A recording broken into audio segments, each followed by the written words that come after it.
Hi, this is Gizmo First, and welcome to the first episode of Base Shoutouts! In a recent video, I mentioned that a pet peeve of mine is the shelters, which seemed nice on paper, but have really failed to take off. And then I met this guy.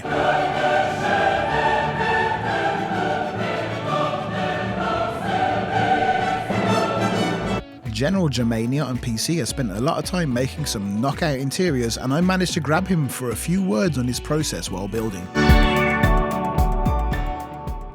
That's right, yeah. So how long you been playing the game? I think January. I've got a bit obsessive a bit. Do you know what it was? Is I used to play Fallout 4 quite a lot. Okay. And I got like obsessive with building in Fallout 4. Obsessive to the point where I've still not actually completed the main game. Yeah, I haven't done that either. Yeah. 2 years. Yeah. Do you know what? Because I've come into it late. Because I know it received a whole ton of criticism when it was released, and actually, that's part of the reason why I didn't get involved from the start. Because I just thought I don't like the idea of sort of empty worlds. But yeah.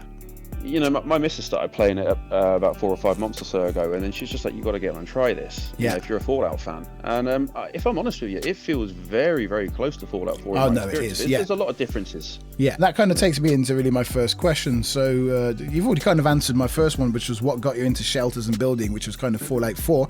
Where did you take the inspiration for this particular base?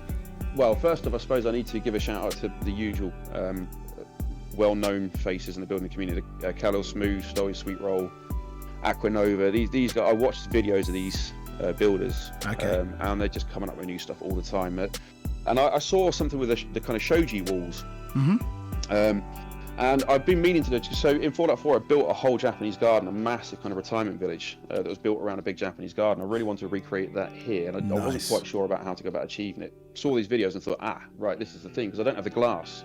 Okay. I needed the glass walls. Yeah. Because I come into the game late, obviously it's a scoreboard thing. It's just not available for us in a minute. But yeah, so I sort of saw this video and thought, right, okay, well, what can I do with this? And actually, what had happened is me and the missus we've been, all of my shelters are fully built. Okay. But they're kind of loosely.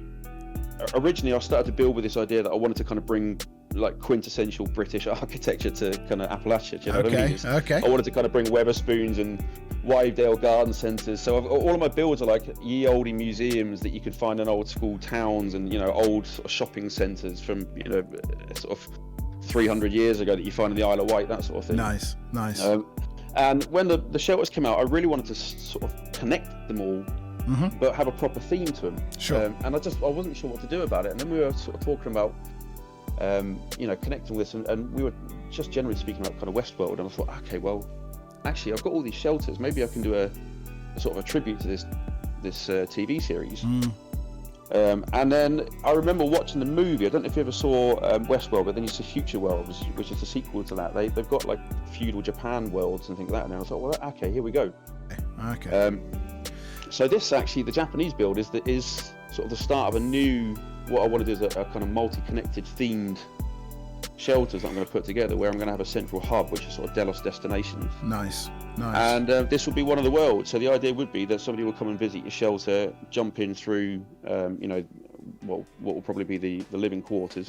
That will be the central hub, and then you'll have all the different access points, all the different doors to the different shelters there, and each one is a different theme. That is a great idea. And they're all sort of tied together. That is a great idea. Yeah. We've just started. This is the first one.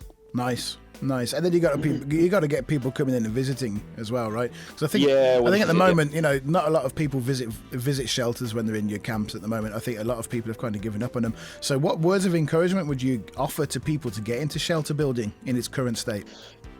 Oh man, well look, if you think about it, really, with the limitations that you've got in the game for camp, shelters are a way of kind of scratching that itch of building those really big builds that you want.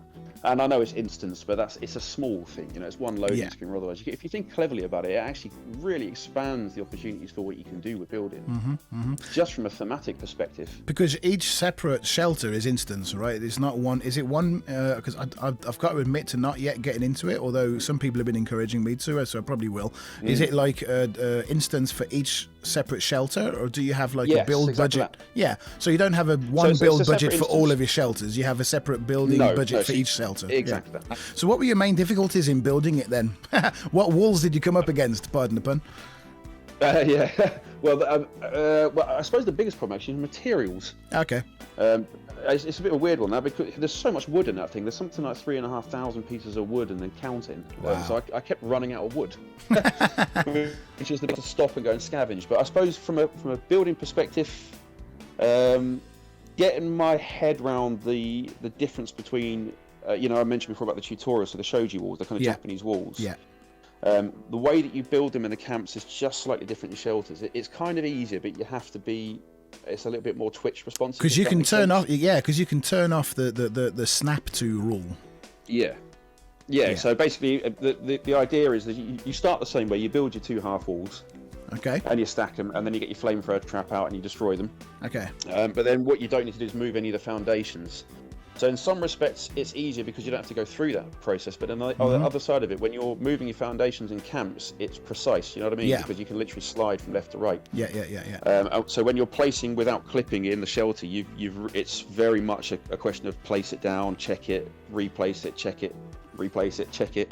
I think when I first started doing this, I reckon I needed to. I might have rebuilt those half walls, realised it was in the wrong space, pulled everything apart, and destroyed it 5-6 times per wall. No way. So it was fiddly and time consuming. I've got to say though, by the time I was done with it, I was slapping walls up like I was a decorator for. It takes 30 practice, years. right? What I love about the game is the community. It's a tight knit community, and people are generally very encouraging to each other. Let's put your base out there and see what people say. Yeah, listen. Well, thanks for the opportunity. For me, it's just it's like you say, it's difficult getting people to visit, isn't it? So I think it is. If nothing else, it's just trying to get this out there. And I'd love to just kind of have people come in. When I'm on the game, I'm like, come in, have a look, walk around. That's exactly what I get a kick out of from your base. So. A huge thanks to General Germania. If you're on PC and want to drop in and see for yourselves, you can add him in the lobby, and when you see him online, drop in and say hi. If anyone else has a base or a vault they'd like to showcase, then please mail me on the email in the video description and I'll get back to you as soon as possible. This is Gizmo First. Please leave a like and subscribe, and I'll catch you later.